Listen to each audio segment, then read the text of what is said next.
नमस्कार। आज आमे भगवद गीतार प्रथम अध्याय श्लोक 3 रु एक दृश्य देखिबा।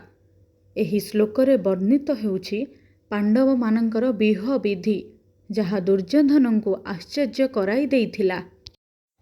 पश्येतां पांडुपुत्राणां आचार्य महतिं च मुं व्यूढां द्रुपदे पुत्रेण तव शिष्येण धीमता। एही श्लोकरे दुर्योधन द्रोणाचार्य को कहउछन्ति पांडुपुत्र मानंकर विशाल सेना व्यूह को देखंतु। एही सेना आपणक निज शिष्य बुद्धिमान दृष्टद्युम्न सजाइछन्ति। एही श्लोकरे दुर्योधन केवल द्रोणाचार्य को कथा कहु नाहंती, से निज भितरर भय को लुचाइबा को चेष्टा करुछन्ति। से कहउछन्ति, हे आचार्य, पांडव मानंक सेना को देखंतु, किंतु एही देखंतु भितरे गर्व नुहे, एक गभीर अशांति और भय लुचि रहिछि। कारण से सेना कौनसी साधारण योद्धा द्वारा सजा जाई नाही। सेही सेना को व्यूहाकार सजाइछन्ति दृष्टद्युम्न। हाँ, सेई दृष्टद्युम्न जे द्रौपदींकर भाई एवं द्रोणाचार्यंकर शिष्य। एही संपर्क को दुर्योधन भल भावरे जानिछन्ति। से जानिछन्ति एही युद्ध केवल राज्य पाई नुहे, एहा द्रौपदींक अपमानर प्रतिशोध। जेउ द्रौपदी को सभा मझिरे नीरव करा जाइथिला, आजि सेई द्रौपदींकर भाई सेना को शांत भावरे किंतु दृढ़ संकल्प सह युद्ध पाई प्रस्तुत करुछन्ति। एठी गीता आमको एक अत्यंत गभीर सत्य शिखाए। जेतेबेले ज्ञान ओ संपर्क ओ प्रतिशोध एकाठी होई जाए, सेतेबेले सबुठारु बड़ साम्राज्य मध्य कंपित होई जाए। एही कारणरू भगवद गीतार तृतीय श्लोक केवल युद्धर कथा कहे नाही, एहा मनुष्यर भीतर भय को नीरव भावरे खोली देई थाए।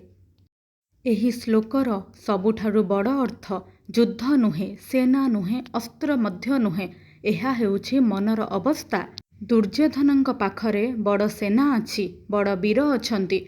द्रोणाचार्य, भीष्म, कृपाचार्य सबु तांक पक्षरे, किंतु तथापि से अशांत काहिंकी? कारण से जानिछन्ति पांडव मानंक पाखरे संख्या नुहे, न्याय ओ सत्य अछि। एवं जेउठी न्याय थाए सेठी भगवान निश्चित थांती। गीता एठी आमको एही कथा शिखाए, जदि आमे सठिक अछु, सत्यरे अछु, तेबे शत्रु जेते बड़ हो तांक मन आगरु हारी जाए। एही कारणरू भगवद गीता केवल धर्म ग्रंथ नुहे, एहा जीवनर सत्य दर्पण।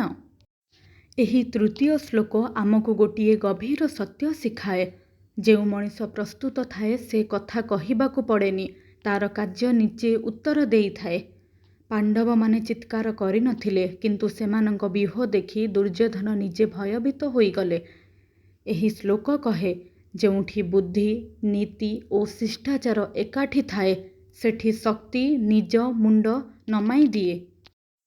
आजी एही श्लोक आमको पचारुछि, तुमे केते प्रस्तुत जीवनर युद्ध क्षेत्र रे, ऑफिस हेउ कि पाठ पढ़ा हेउ किंबा संपर्क। जेउ माने शांत रही प्रस्तुति करंती, सेमाने शेषरे जितंती। दृष्टद्युम्न द्रौपदींक भाई युद्ध करिबा पूर्वरु व्यूह गढ़िथिले।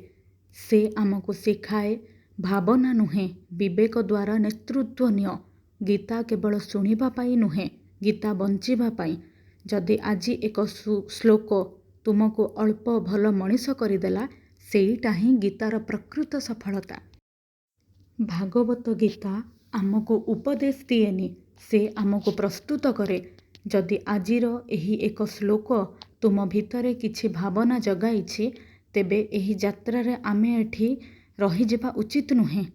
भागवत गीतार प्रत्येक श्लोक जीवनर एक युद्ध पाई प्रस्तुत। आसंता श्लोकरे आमे आउ गभीर भितरे प्रवेश करिबा। जय श्री कृष्ण, जय जगन्नाथ।